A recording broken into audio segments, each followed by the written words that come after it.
সহজ একদম, যে আমি আগে কিরকম ছিলাম, পুরো একদম হাড় পিছিয়ে, এই দাঁতগুলো সেই বেরিয়ে থাকতো, কিরকম অবস্থা সবাই আমাকে দেখেছে।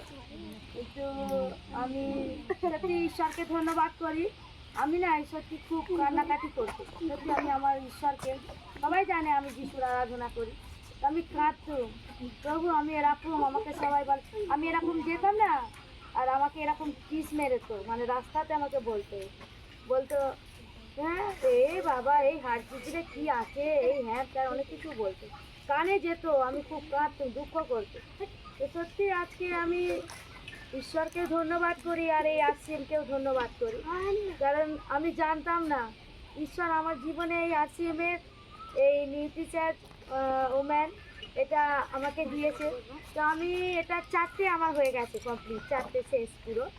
তো আমি যখন আস্তে আস্তে এরকম খেতে শুরু করলাম, আর আমার একটু সত্যি কথা বলতে আমি প্রচুর রেগে যেতাম, মাথা গরম, এত মাথা একটুতেই খুব করতো, আর কিরম খিটখিটে মেজাজে ছিল, বিরক্ত লাগতো।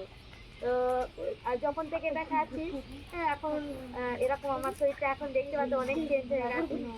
আর হচ্ছে এখন আমি এমনি অত সেরকমভাবে খিটখিট করি না, মুখে যে হাসিটা এটাই ছিল না, তো এই হাসিটাও আছে। তাই জন্য আমি এই আরসিএমকে আমি ধন্যবাদ দিই, যে ঈশ্বরের মাধ্যম দিয়ে আমাকে এটা দিয়েছে। এখন আমি শুধু নয়, আমরা 4জনেই খাচ্ছি। আমার বড় ছেলেকে, আমার বড় ছেলেও কিরকম, আমার বড় ছেলেকে মানে ওর সঙ্গে কোনো কথাই চলবে না, এত রেগে যেত, এত ওর মাথায় মানে ভালো জিনিসটা ও সহ্য করতে পারতো না। এবার আমাদের যে ঘর বেরিয়েছে, একদিন ঢালাই হলো, লিন্টন ঢালাই, তো সারাদিন, হ্যাঁ সারাদিন হচ্ছে আমার ছেলে কাজ করেছে, সেদিনকে ভাতও খায়নি। এবার এই জলখাবার খেয়ে সারাদিন এই সন্ধ্যা অবধি কাজ করেছে। আমি হচ্ছে বাবু তো কিছু বলছে হচ্ছিল, একটু একটু হচ্ছিল এখন বলছে। তো আমি ভাবলাম হয়তো আমার ছেলে হয়তো অন্যরকম করবে মেজাজ, কিন্তু না, দেখলাম যে না আমার ছেলে ভালোই আছে। হ্যাঁ ও বরং বললো বলছে না আমি পরে খাবো।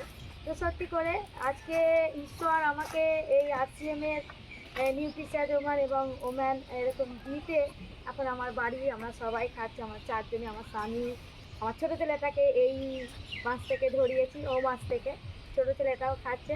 তাই জন্য আমি আরসিএমকে ধন্যবাদ করি যে আমরা পরিবর্তন হয়েছি।